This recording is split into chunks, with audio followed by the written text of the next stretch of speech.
Kaitinošs jautājums. Ļoti kaitinoši. Halo! Dzirdi? Piedod, es iebraucu vienkārši man pavilka vienkārši tā. Es maz nezināju, ka tāds, ko tas nozīmē, dragmāksnieks. Viņa pilnīgās muļķības.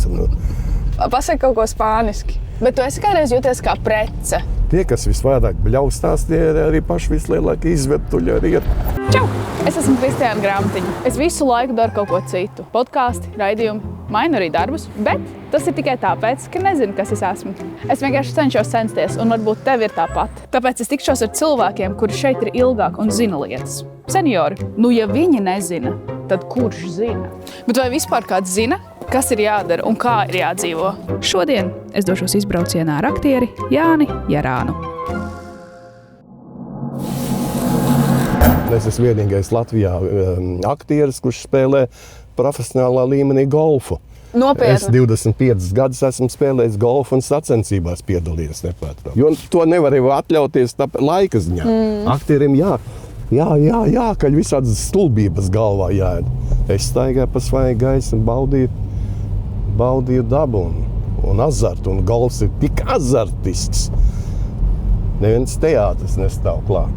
Man ir laimējies, un es esmu slims ar to ceļošanu, un tik daudz esmu izceļojis visu pasauli, visu ko. Kas ir skaistākais, ko tu redzējis ceļojumā? Skaistākais, kur es arī man prasa, kur es neesmu dzēris. Es nelietoju sen alkoholu, okay. Nē, es logā izsvīduši. Taizeme. Jo tur ir visi tik smaidīgi, visi cilvēki mīļi. Tur, dzīvo būdiņās forši, tad tev nevajag nekādu māju. Un tu tik interesanti arī tas ir sēdēt uz ielas, man patīk apsēsties ielāt pie kafejnīcas kāds un skatīties. Smuka meita, kāja kaut kāda 45. izmērs, bāc, kaut kā jocīgi. Ar tevi saistās, protams, dažādi arī komēdija raidījumi. Jā. Es tur arī saņēmu bet mūža ieguldījumu balvu komēdijā pirms pāris gadiem. Jā, kaut kur bija tāds, jā. Kā tu vispār jūties par komēdiju? Tev liekas, ka mēs varam jokot par visu? Vai tomēr ir tēmas? Nē, ir tādas, kur, ja tev ir kaut kāda sirdsapziņa un mēra sajūta, tad tu nejokosi, piemēram, par slimībām. Cilvēkiem patīk pie šī stulbuma, vājprāta, ārprāta, kas notiek vispār pasaulē un pie mums Latvijā. Bāc, es daudzas lietas nesaprotu. Latvijā man jāsaķer galvu un gribas ātrāk maukt prom no šejienes. Piedod, es iebraucu vienkārši man pavilka vienkārši tā. Man ir vienkārši pašlaik mēģinājuma process, man sieviņa dzīvo pa laukiem un man nav ar ko parunāties, tāpēc es tagad runājos ar jums. Emocijas izdala ārā. Visa dzīve viens teātris. Tāpēc Vitas teicien te, johaidi. Es taču neesmu pilnīgi, es nelietoju jau gadiem. Bet tavā pusē viss notiek. Manā pusē visi mierīgi. Labi, ka tā. Tu vēl jauna. Jā. Tev tiešām ir liela brīvība dota, kas ir privilēģija. Tas ir, jā.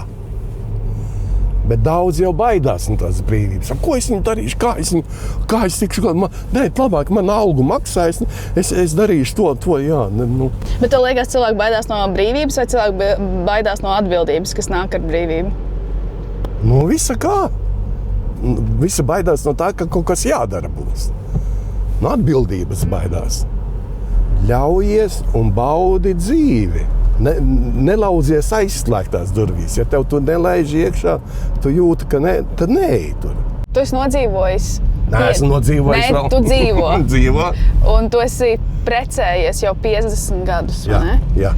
Kas, tavuprāt, ir tavu attiecību noslēpums? Es teicu, tas ļoti, ļoti, ļoti grūti, tā ir piekāpšanās. Vīrietim piekāpties sievietei. Viņš sēž, ka tu redzi, viņa pilnīgās muļķības. Bet, sakot zobus, labi, tev, forša viņa tik un tā. Jāpiekāpjas. Jā, sieviņa, tev ir taisnība.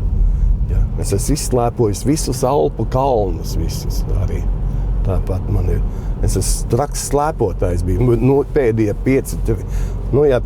5 gadus vairs ne. Ne golfu nespēlēju. Neko vispār vairs? Bišķi ir jāpaskatās arī pasē. Bet tev nebiedē tas, ka tu paliec vecāks un tu arī kādreiz nomiri? Nē, ka nomiršu, nē, es esmu gatavs tam. Man dzen izmisumā tas, ka tu ej pa mežu, tu te gāji sēnēs, tu parasti pārlic pār tam grāvītim. Es nevaru pārlikt vairāk. Johaidī! Un tad tu saprati, kaut kas zogās tev klāt. Vecums! Pašam liekas kaut kādi 40, 45 tā, var būt kaut kur zem 50. Tā.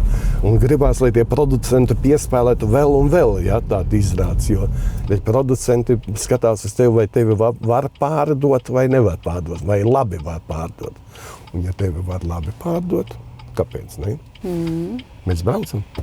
Aizsēdējos.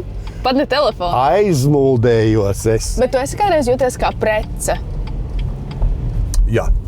Es kādreiz te Imantā Babītē biju, mēs ar Dainu Porganu, tu redz, esam pirmie un vecākie, kā es bieži saku, transvestīti. Mildiņā ar nabiņu, un Skaidrīta Krāniņa mēs bijām. Ja tu nezini tā. Es zinu, es esmu redzējusi. Divas dāmītes. Mūs aicināja uz visādiem pasākumiem Vārprātā, uz visādiem mednieku pasākumiem, kaut kur pie garajiem galdiem, pie medniekiem, pie bandītiem. Un tā parasti tā, sēžat. Mēs sakam, mēs beidzām, mēs ejam pārģērbties. Nekur nepārģērbsies. Tā sēdam man blakus, tā es tev ieliešu. Es saku, es nedzeru. Tev neviens neko neprasa. Sēdi, lējam. Es saku, mēs gribētu iet, varētu samaksāt. Samaksās tad, kad es izdomāšu. Tad ir muticiet. Tad tu saproti, ka tu esi nopirkts, ka tu esi tā kā... Viena režisora saka, aktieri visi ir mauki. Bet vienalga tā sajūta ir, ka tu esi prece, bet kā precei tev atkal jāuzspodrina sev visu laiku jātur, lai tevi pirktu. Jo to Imantu Babīti arī mēs tikai paši domājam visu laiku. Tad tās kleitas uzvilkam, ka tas vispār aizgāja, tad topā tu nevarēja pa ielu paiet visur. Tu jau arī savās noteiktās aprindās tiec bez maz vai uzskatīts kā viens no pirmajiem drag māksliniekiem Latvijā. Jo tu jau vilki to kleju. Jā. Tur jau nav vispār īsti nekādas saistības savā veidā ar seksualitāti vai tas ir šovs. Tas bija mans bizness, mans šovs vienkārši. Jo es teikšu par to, ka drag mākslinieks, es nezināju, ko tas nozīmē, drag mākslinieks, kas tā. Jo to tikai lēnā gadā, tagad tikai uzzina to tā. Pirms gadiem 10 uzzināja. Tie, kas visvairāk bļaustās, tie arī paši vislielākie izvertuļi arī ir. Tev liekas, ka katram cilvēkam ir sava misija kaut kāda nākotnē? Obligāti. Viņš jau tiek sūtīts šeit. Tu jau, tie mazie, kā saka, stārķītes atnes, noliek tev. Tad. Katram kaut kādas spējas, katram ir. Tu uzskati, ka cilvēki var mainīties? Viņam jāmainās. Nevis var mainīties, bet ir jāmainās. Jo izdzīvo tikai tas, kas ir spējīgs mainīties. Jo manā profesijā, un tāpēc arī es esmu izdzīvojis vēl, ka es nepārtraukti mainos. Un ja vēl mainās uz augšu, tad vispār tā, Tev nepatīk, ka tev sauc par komiķi. Tas ir interesanti.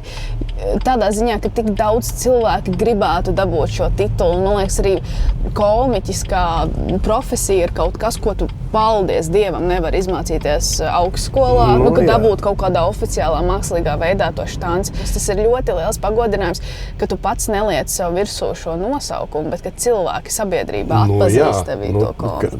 Atpazīst tevī to, jā. Tāpēc varbūt tev vajadzētu lepoties, ka tu esi komiķis. Nevajag nopelt. Nē, es nenopeļu. Vienkārši es nesaku, ka man tas ir ļoti patīkami. To es saku tā, jo es esmu vienkārši Jānis Jārāns. Tā ir. Un tur jau ir viss iekšā. Un tur tajās atvilknītēs, kas te ir saliktas iekšā, tik pavalcēta gan komikas, gan sāpes, gan nežēlība, gan ļaunums, gan mīlestība. Farši. Katrā komiķi ir liels sāpju kamols. Kad bija pēdējā reize, kad tev kāds pajautāja izstāsti joku? Kaitinošs jautājums. Ļoti kaitinoši, protams. Es saku, un tad man bija ļoti labs draugs, ginekologs, ja. Un ja viņam kāds patīk, nu parādi kaut ko, parādi, kā tu paprasi man kā, nu. Es saku, tu prasītu tā. Vienkārši, cilvēki nepadomā to tādu. Nu, viņam liekas, ka tas ir, bet kaut kā no otras puses, parādi, uz ielām parasti bija tā, jārā, uzsaic kādu joku, jokiem. Es saku, naudiņu iedod. Pa vēl tu sen vairs neko nerāda. Jāni, es tev tiešām esmu noķērusi ļoti saspringtā laikā. Tu pamēģinājumiem dzīvojies un tu brauc uz ceļojumā uz Spāniju un man ir tev dāvana. Ja tu atvērsi vaļā šo te nodalījumu, tad tur būs 2 gliemežvāki. Šie gliemežvāki nodrošinās nepārtrauktu kontaktu starp mums abiem. Ja katru reizi, kad tu gribēsi ar mani parunāties, tu viņu vienkārši pieliec pie auss un paklausies. Halo! Dzirdi? Halo, 1, 2, 3. Halo! Pārbaudam. Ai, dieniņas, ka forši. Mēs varam tad testu zvanu uztaisīt. Halo! Halo! Dzirdi? Dzirdam? Dzirdu. Zona ir? Pasaka kaut ko spāniski. Mucho kā mucho. Paldies! Grazie! Lai skan! Lai skan! Cik skaisti, Jāni, paldies tev par sarunu, tik jauki. Paldies arī tev, lai mums labi klājas. Tu gribi, lai es tev izlaižu šeit vai aizvest tev mājās? Jā, es labāk, kur tu izturēji, nu jā. Nu labi, aizvedīšu tev mājās.